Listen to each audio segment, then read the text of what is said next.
Hello guys, welcome to Physics Hub. Today's video is very special. In this video we are going to talk about why most of the aspirants fail to make it to the final list of the CSR NET JRF list. So we'll be discussing the root causes where the students are making mistake so that most of them are not able to crack it. But those students who take a good care of those points, they make it to the final list, even if they are they have just started their preparation maybe 6 months back or 1 year back. But there may be many students who are preparing maybe from the last 2-3 years and still they are not getting good marks, they are not even scoring 50 plus. So let us try to understand why exactly these things are happening. So you need to understand this exam. This exam is I can say quite different from the other exams. So if you look at this exam, CSR NET exam, this exam is designed for the upcoming researchers. After qualifying this particular exam with a good rank, you will be given JRF positions and you will be doing research. So it is expected that only the bright minds get selected, and you also get an opportunity to teach into some college. If you crack LS and if you go for some teaching job, you can be an assistant professor by giving PSC or anything. So this particular exam demands special preparation. Now before I talk about this examination, let us try to understand what are the demands slash challenge of this examination. So the first thing comes into your mind,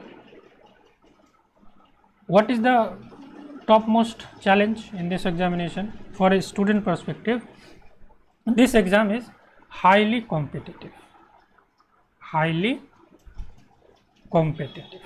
This is not like your semester exam that you are only competing with 40-50 students. Here you are competing nationwide and the number of seats are limited. So obviously you have to be on the top maybe 200 to 250 students to make it to the final list of your subject. So this is the first challenge or demand, you can say. Number two, this exam require very specialized knowledge, or what we can say deep knowledge you require. Deep knowledge I would not say deep understanding, or deep knowledge or concept I should say, in terms of numerical ability, in terms of domain knowledge or conceptual understanding. Here you need that knowledge top notch, because the competition is very high. You cannot just practice PYQs and appear into the examination and you expect that I will crack that particular exam. This is not happening nowadays. Maybe in 4 to 5 years back, students used to do that. They used to solve the previous year questions and just sit for examination and they would qualify that exam. But the situation is quite different nowadays. The questions, as you can see, although you know about the topics, but to solve those problems you require rigorous practice, good numerical ability and good understanding of the subject. Okay, so these are mainly the two challenges in this examination. And third challenge is look, unique question patterns, you can say. Okay, new thought-provoking questions. Thought-provoking questions are set in this examination. Fourth, we can say that the syllabus is huge, vast syllabus. Previously what students used to do, they used to prepare for maybe 5-6 subjects or 4-5 subjects very well, and they used to appear in the examination and they would get common from that. But the scenario has changed. You cannot compete nationwide by just covering 4 to 5 subjects. You have to cover all the subjects almost. Maybe 1 or 2 subjects may remain weak, but you have to focus on all the subjects if you want to stand out in the competition. So this is another very important demands or challenge. The syllabus is huge. Now this is the part which you should know before you start your preparation. This knowledge you should have. Now after going through the PIQs of the latest few years, you will get an idea like what kind of questions are being set, what kind of domain knowledge you require, what kind of numerical ability you require. You cannot understand by just going through the problem. You have to literally solve those problems, then only you will be able to understand what level of calculation you require. Now this is the pre-preparation stage. Now if I talk about the preparation stage, this stage is very crucial. Let's talk about the preparation stage.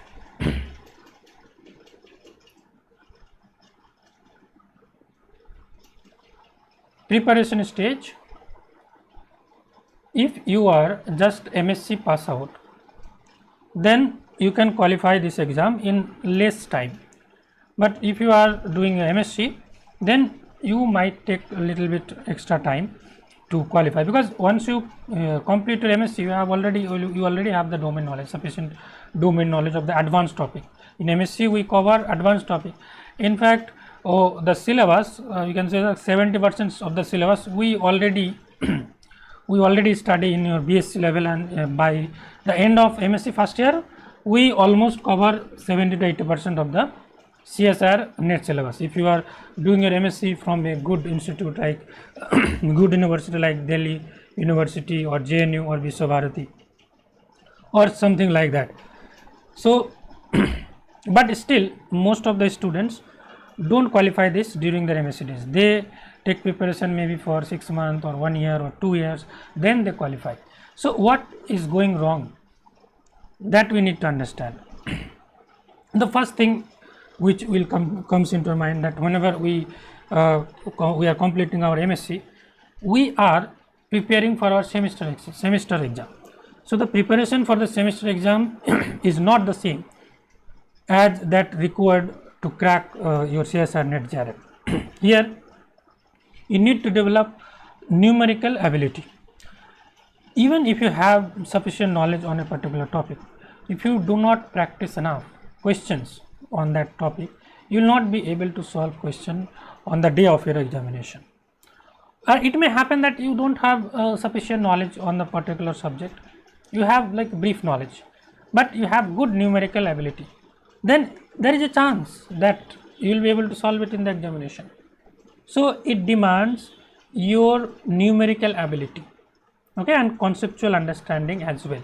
Mainly numerical ability you need to develop. And how you can gain numerical ability?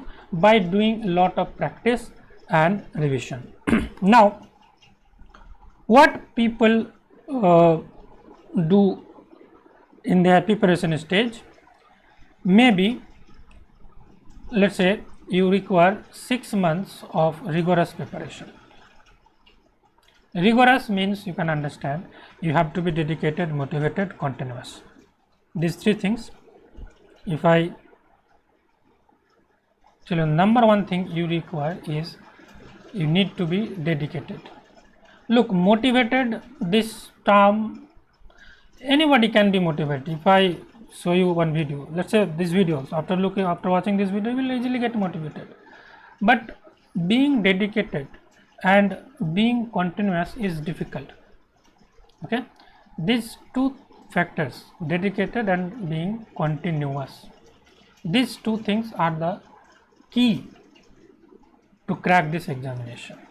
Okay, now motivation you can have from many sources, but you have to be continuously dedicated towards your preparation. And if you think that I will only do 2-3 months of preparation, rigorous preparation, and I will crack, so that is highly risky. You may not be able to qualify that particular exam. You need at least 6 months of preparation. For an average to good students, you at least require 6 months of preparation. If you have very bright knowledge, then you can crack it in 2-3 months. There are many students who just who don't even take preparation, maybe 1 month before the examination they start preparing, they just look at the syllabus, practice some POQs, and you see surprisingly they qualify the exam. So we are not talking about those students, those bright students. We are talking about the normal students, average students, average to moderate students. So for them 6 months of preparation is a minimum requirement, and within this 6 months of preparation you have to be very systematic. Now there are many students who takes preparation for several years, still they do not qualify. Why? Because you see, they are indeed good students, but the amount of preparation you require for this examination, they lack in that preparation. Let's say they start preparing from a particular book. If you start preparing from the standard textbook, you can imagine how much time you need to invest to make proper notes, then short notes, then practice problems. You will not have sufficient time. But if you get the summary or gist of things, limited resources if you get, and if you revise them multiple times, if you practice lot of questions, then your chance of selection is becoming very high. Okay, so you have to be strategic. You have to be strategic. You have to develop a proper plan to complete your syllabus. Okay, now syllabus completion is very important. If your syllabus is not completed, if you miss maybe 2-3 subjects, 1 or 2 subjects, then it is very difficult. You have to make a proper plan to strategically cover the whole syllabus in less time. Whole syllabus in less time. So during covering the syllabus, you have to practice a lot. You are covering a topic, you are doing practice problems, POQs, you are looking at new problems. You are covering another topic, don't go much into the detail. Whatever thing mentioned in the syllabus should be there beside you every time. Just look at the syllabus, what is mentioned, and you try to gain knowledge on that. Okay, if there is some rigorous proof of something, you don't need that. You remember the ultimate formula, or if by looking at the ultimate formula, if you are not able to understand, then you look for the derivation a little bit. But in most of the cases you need to have very limited knowledge, and you need to practice a lot. Once you practice questions, your knowledge automatically increases. But if you think that at first I will gain knowledge, sufficient knowledge, then I will practice, you will not get that much time. That much time you don't have. If you think I will crack the exam in 2-3 years, then that is okay, you can do. You will crack eventually after 2-3 years. But if you require to crack this exam in 6 months, you have to save your time by not doing useless things. Go through the syllabus, whatever topic is mentioned in the syllabus, just take those topics, find necessary mathematical formula, see what kind of questions came in previous year, and see some new problems, what kind of problems can be made. You can join test series, see what kind of new questions are coming, and see whether you are able to solve those questions.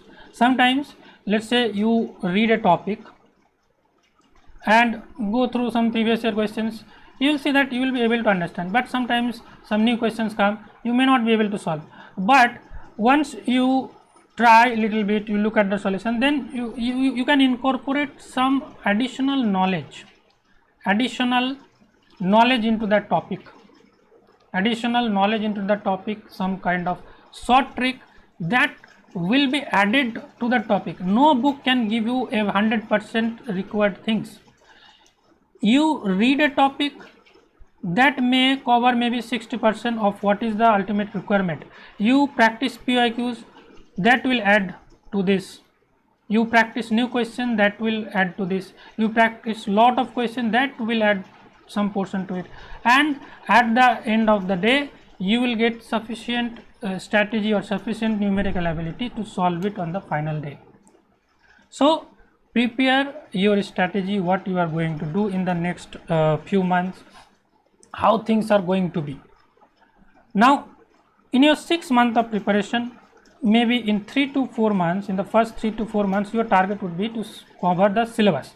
I am talking about the MSc pass out students, and those who are MSc, they can take few more months, but those who have already passed MSc, their topics are already prepared, so 3 to 4 months will be sufficient for them. If they give sufficient time, 3 to 4 months, you make notes. Making note is very important. If you make notes, how you get benefit? From the notes, you get everything at a very confined place. You don't waste time in looking for various topics. You get good time to revise the notes, same notes many times, and that gives you new insights about the topics. Okay, so 3 to 4 months you covered the entire syllabus along with new, previous year questions, new problems, and the last 1 or 2 months, in this 1 and 2 months you need to be fully focused on giving test. This is where most of the students lack. You don't give enough test. You join the test series, let's say 15 days before, and you don't get the opportunity, you don't get the time to improve for improvement. How will you get good result? You have to start at least 2-3 months back, 1 or 2 months. Okay, na? Like if you join the test series, let's say maybe 3 months back, then once you are covering the syllabus, you can give the unit test in the first 1-2 months. Okay, 2 tests together, 3 tests together, half syllabus test, and in the last 1 and 1.5 months you can give 10 to 12 full length mock test. And believe me, if you do this thing, you will definitely crack this exam, because after giving this full length test or test, you get real experience of the examination. Okay, so in the preparation stage you have to maintain all of this, and many things are there. I have already made video on this particular topic. Now the third stage, that is the most crucial stage. It's a matter of 3 hours, that is the exam day. Here also this stage is also very important. Exam day. If you look at this exam day, it is just 3 hours of giving the output, whatever preparation you have done. But here many people make mistakes. Let's say your exam is at 9:30 AM in the morning. What you are doing to save some money, you are not reaching one day before the examination, you are doing overnight journey by a train, and on the day of your examination you are just feeling drowsy in your examination. How you are expected to solve critical problems? How you are expected to solve critically? If you are doing overnight journey before the day of your examination, how you can think about the question? Whatever be your preparation, you will not be able to solve questions. So you have to go one day before the examination, take sufficient sleep of 8 to 9 hours. This is not like regular sleep you take, but before the day of your examination, before the last night, you should be taking at least 8 to 9 hours of sleep, so that your minds become most active and you can solve critical problems easily. Now during your examination, many students make mistake. There are 3 parts: part A, part B, part C. Now during the test series session, you must have developed your strategy, what strategy suits you. You can try different combination. You can try part A first, then part B, then part C, or part B first, then part A, then part C, or part C, then part A, then part B. Different combination you can try while giving test.